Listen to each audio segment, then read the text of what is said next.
Bill O'Reilly is now with us, anchor of the No Spin News, author of Confronting Evil, host of the We'll Do It Live podcast. Bill, good to see you. Was anything I said in the opening factually incorrect? No. You're looking at it from a macro point of view, which is very complicated, rather than a micro, which is not. That's the price of gas, price of food, diesel going up, so food will go up. And that's a big problem for the Trump administration and the Republican Party. There's no doubt it's a huge problem. If you think back and you say, if Donald Trump had not decided to go in and confront Iran in late February, he would be, the odds are that the Republican Party would be well ahead in the midterms. So this was a miscalculation. However, I don't think they're sitting around waiting for the mullahs to blow somebody up. From what I understand. Hello, friends. John speaking. Good to have you back.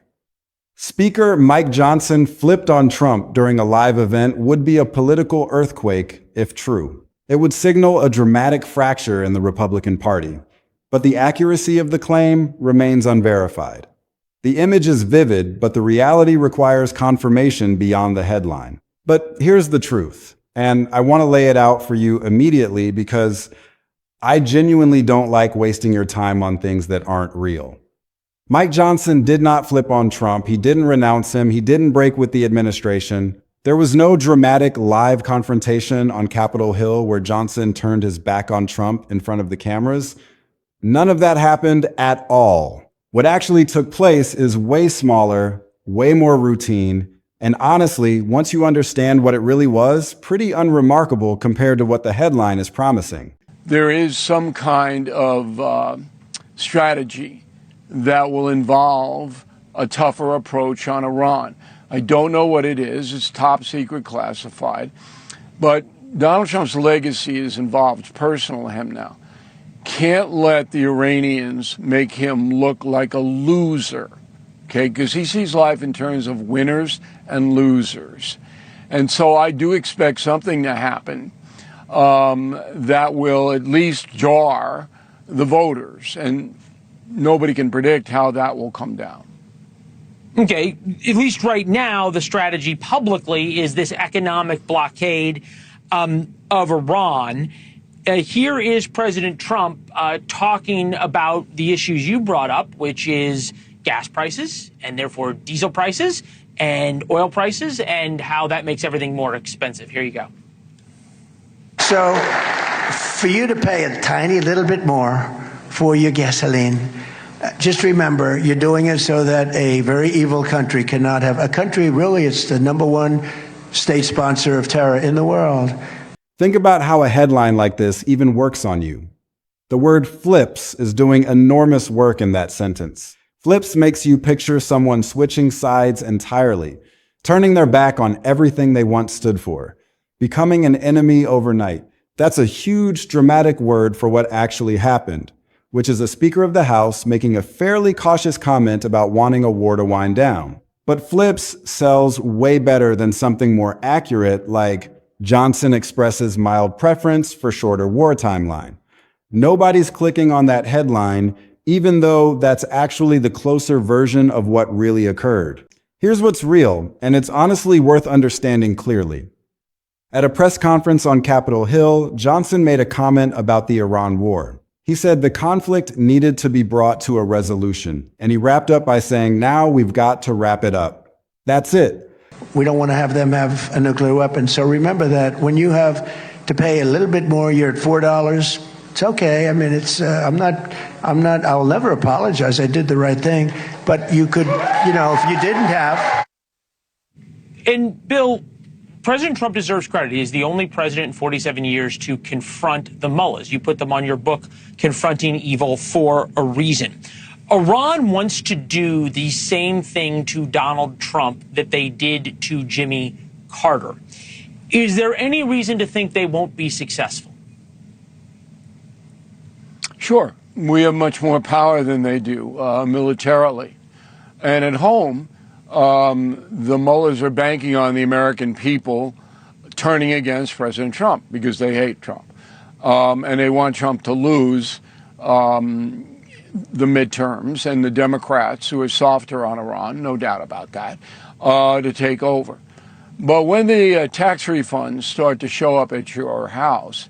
That's the entire dramatic flip this headline is selling you. A Speaker of the House saying at a press conference that he thinks a war should probably end at some point. That's genuinely what we're talking about here. Now, that comment was slightly different from where Trump was at the time. Trump had been saying the bombing campaign would continue indefinitely until Iran came to the table in good faith. So there was a real small difference in tone and timeline between the two of them.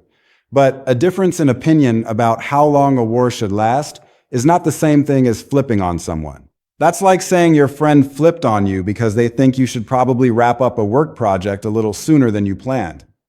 It's a scheduling opinion, not a betrayal. And here's the thing that really undercuts this whole flip narrative, because it's honestly kind of the opposite of what the headline wants you to believe. Johnson has actually gone out of his way publicly to emphasize just how close he is with Trump. And they're 17% higher than they were a year ago because of the big bill. That'll mitigate things a little bit. But it's all about messaging. Bill, this is August. Tax refunds showed up in April. They don't show up again until next April. Well, no, it's a cycle. It depends on, do you know how many people, and I'm not an accountant, but do you know how many people get extensions on their income tax? And most of those are people who... filers do. Most working class Americans file April 15th because they want the refund as soon as possible. If you're getting a refund, you want to file as soon as you can. That's not necessarily... There's a lot of people who file for extensions. I'm one of them because of varying degrees of complications and things like that. But what I'm trying to say is, look, you've got a country that's robust economically right now. Now, that's not being reported, but it is, particularly in manufacturing. Manufacturing jobs and salaries are up. Manufacturing is doing very well. AI, we're ahead of China. That's going to be in the next 2 or 3 years, but Trump will be gone by then. In an interview, he said he talks to Trump as many as 4 times a day. 4 times a day. That's not the schedule of 2 guys who just had a dramatic public falling out. He also said that when they disagree, he tells Trump privately behind closed doors, either a straight up no or whatever it is Trump actually needs to hear in that moment. Johnson was pretty clear about this too. He said he intentionally avoids airing disagreements in public. So the entire structure of how Johnson operates with Trump is built around keeping disagreements private, which honestly makes this whole live flip headline even more ridiculous when you actually stop and think about it. Why would someone who explicitly says he handles disagreements behind closed doors suddenly stage a dramatic public confrontation on live television? It doesn't fit with anything Johnson has said about his own approach to the relationship. And then you have a country that is setting itself up not for defeat, economic defeat, but for victory. But nobody knows because the economy is the economy. So right now, what you have is a confused population, very confused. And what Newt Gingrich brings to the fore is that he doesn't believe, because he's of the generation that, and I'm of that generation, but not quite where Newt is age-wise. He doesn't believe that most Americans hate their country. He doesn't believe that most Americans hate Trump. So this is the idea, right? This is the idea of making it about the other guys, that the socialists are so bad, yes, vote for the Republicans, even if you're not happy with Donald Trump. And Democrats keep going down this route. In Florida, Angie Nixon, Democratic socialist, long shot campaign, way outspent by a guy named Alexander Vindman, who was part of the first Russia hoax and impeachment idea. She just won in Florida to be the Democratic Senate nominee. And we have a little bit of tape from her. Take a listen. Can we talk for a second about what a real political flip would actually look like? Because I think that comparison really helps put this whole thing in perspective. A genuine break with the president would involve identifiable, concrete actions. Johnson backing an actual war powers measure against Trump. Johnson refusing to bring Trump-backed bills to the floor for a vote.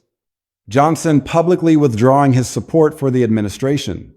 Johnson endorsing impeachment or even hinting at it. Johnson standing at a podium and openly criticizing Trump by name. None of that has happened, not one bit of it. What we've got instead is one hedge comment about war duration, wrapped in a headline that's borrowing language from what an actual political rupture would sound like, without any of the substance that would normally come along with it. It's the equivalent of calling a mild disagreement a full-blown war. The words are dramatic, but the reality is mundane. So in this breakdown, we're going to walk through exactly what Johnson actually said and meant, and why it got twisted into this dramatic flip narrative. We're going to talk about how Trump has actually responded to Johnson since then. And spoiler alert, it's not with anger. We're going to look at what the House has actually been doing legislatively under Johnson's leadership, because that tells a much clearer story than any single quote ever could. And we're going to talk about where the real tension around Johnson is actually coming from, because it's honestly the opposite direction of what this headline claims. This is wild stuff once you pull it apart carefully. Stick with me, because by the end of this, you're going to understand exactly how one mild comment at a press conference turned into a headline about Capitol Hill erupting. Let's slow this whole thing down and actually go through it properly, because there's a lot of nuance here that gets completely steamrolled by a headline, like Capitol Hill erupts as Johnson flips on Trump. Let's start with the actual quote itself, because once you hear the full context, you'll see just how far this headline stretches a pretty ordinary political moment. At the press conference, Johnson was asked about the Iran conflict, and he said he didn't think a new authorization for use of military force, which is basically the formal congressional approval for continued military action, was necessary right now. And then he added the part that got clipped and spread everywhere, saying the war needed to be brought to a resolution, ending with, now we've got to wrap it up. Now think about what that actually is. That's a Speaker of the House expressing a general preference that a war winds down at some point. That's honestly a pretty normal, cautious thing for a political leader to say about an ongoing military conflict, especially one that's been going on for a while and carries real political risk if it drags on too long. It's not a declaration of independence from Trump. It's not him standing up and saying Trump is wrong or that he refuses to support the administration's approach. It's a fairly mild hedge comment about timeline and duration. Let's really sit with the actual wording here because it matters. Johnson didn't say Trump is wrong. He didn't say the war is unjustified. He didn't say Congress should force an end to it through some binding legislative action. He said essentially, I think this needs to wrap up. That's about as gentle and non-confrontational as political disagreement gets.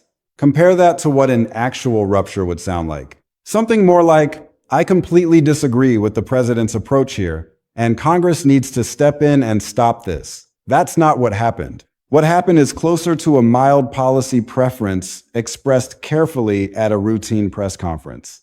And here's where the real tension actually was, because there was a genuine, if small, difference here worth acknowledging honestly. At the time, Trump's public position was that bombing would continue indefinitely, specifically until Iran came to the negotiating table in good faith.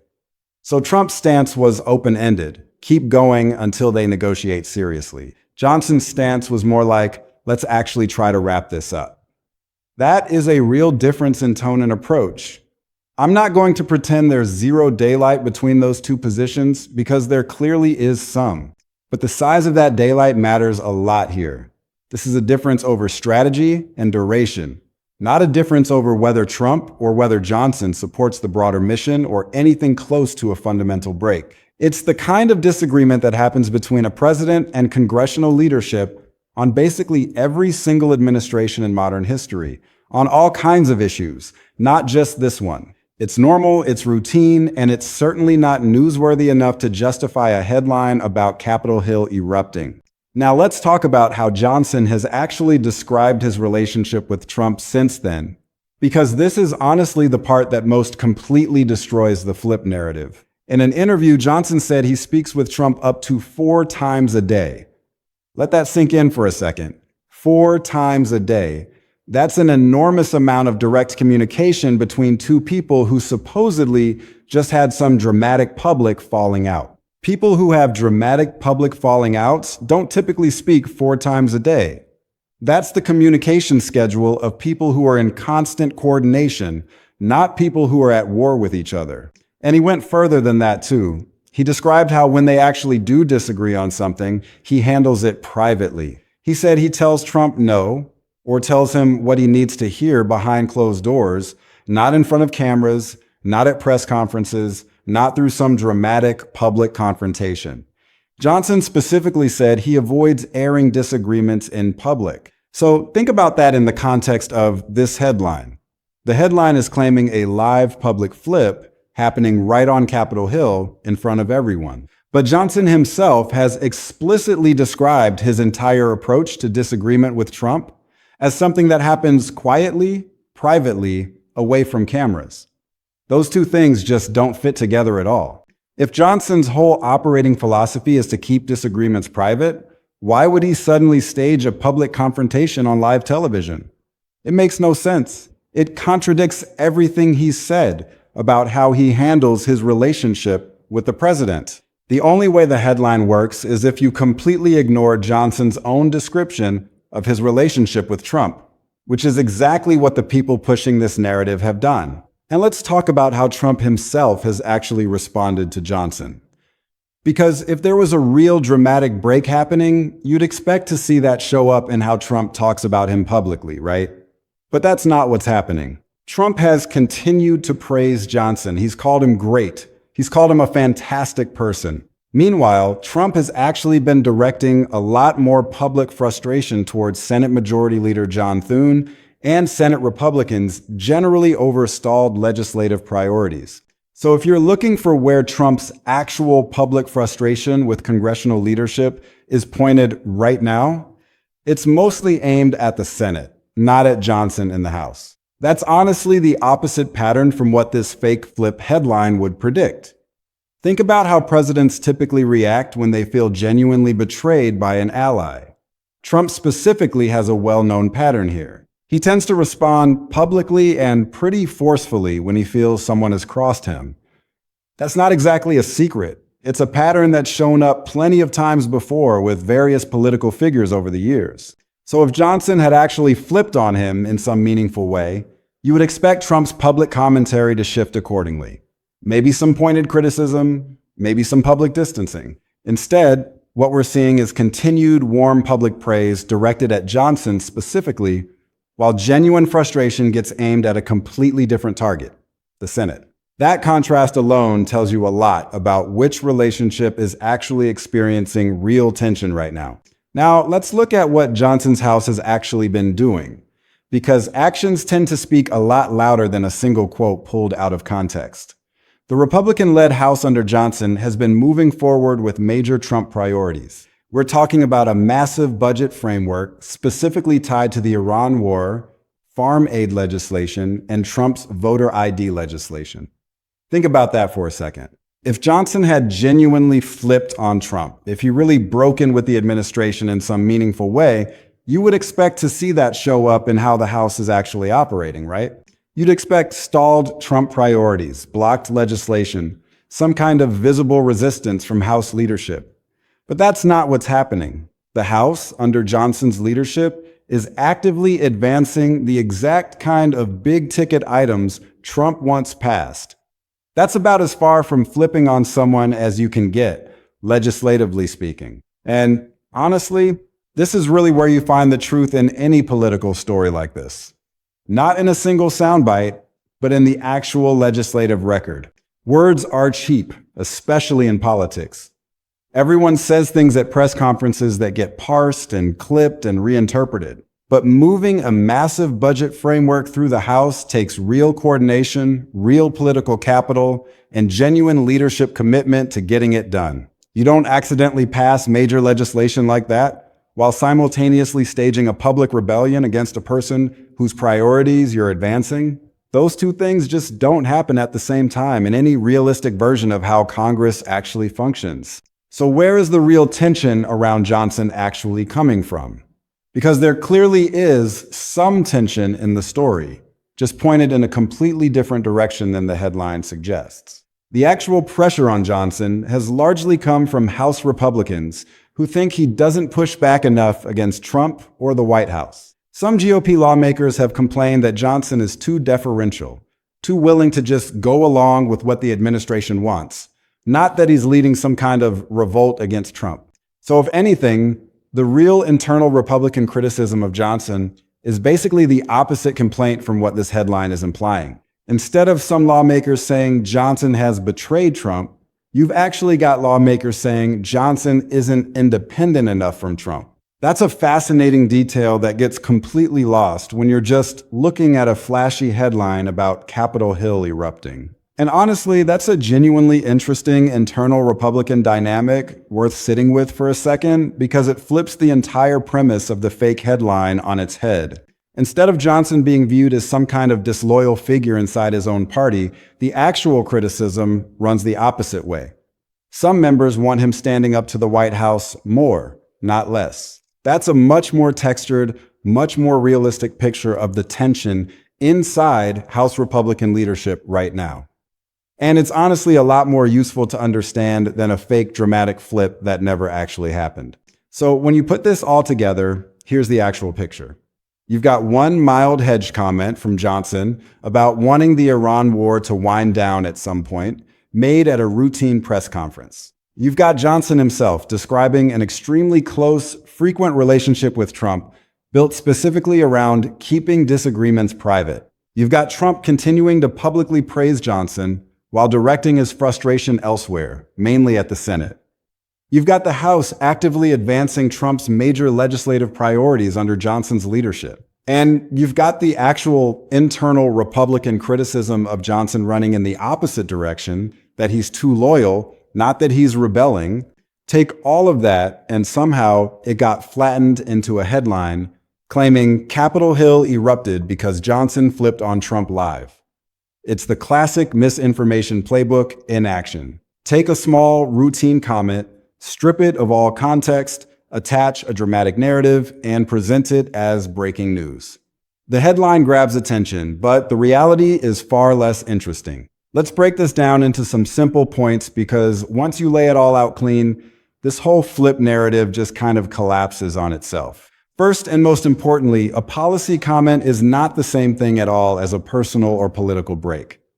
Johnson saying the Iran war should wrap up at some point is a statement about strategy and timeline. It's not a statement rejecting Trump, rejecting the administration's broader goals, or announcing some kind of independence from Trump's agenda. Leaders inside the same party disagree on specifics constantly. That's actually a normal, healthy part of how coalitions function.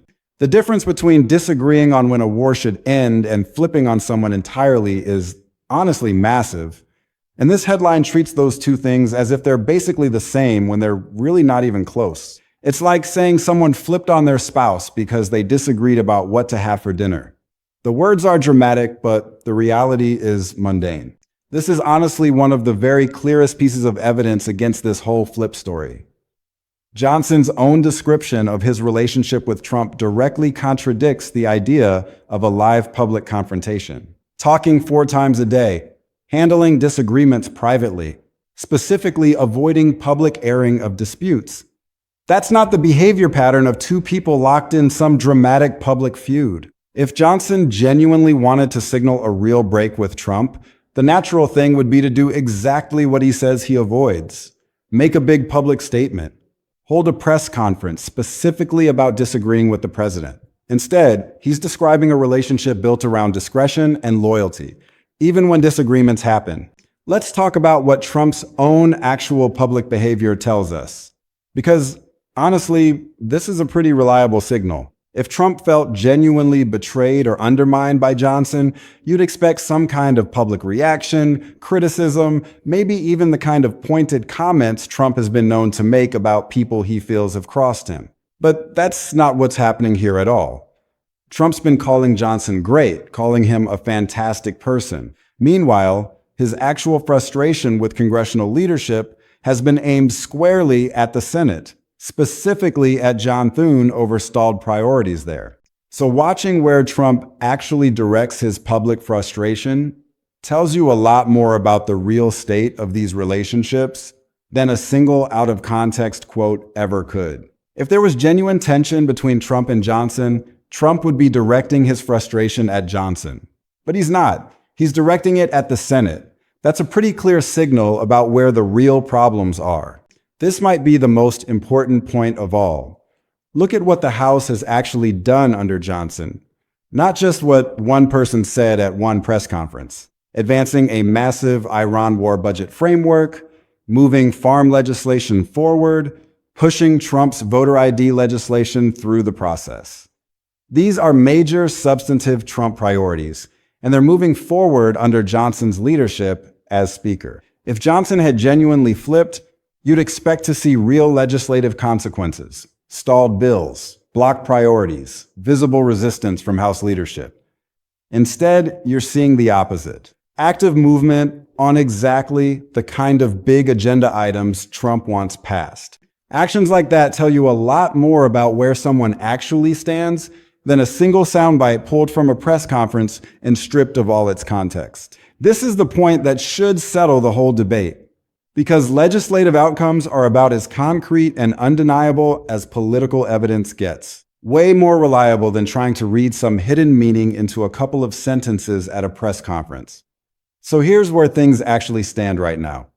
Mike Johnson did not flip on Trump. There was no dramatic live confrontation, no public break, no Capitol Hill eruption in the sense this headline is implying. What actually happened is that Johnson made a mild, fairly cautious comment about wanting the Iran war to wind down, which created a small, real difference in tone from where Trump was at the time.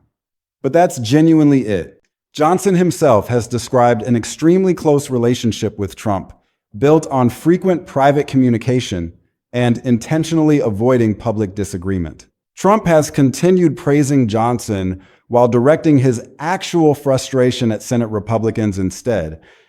And the House under Johnson has kept moving forward on Trump's biggest legislative priorities. If anything, the real story worth watching here isn't some fake flip. It's the fact that some House Republicans think Johnson is actually too loyal to Trump, not nearly rebellious enough for their taste.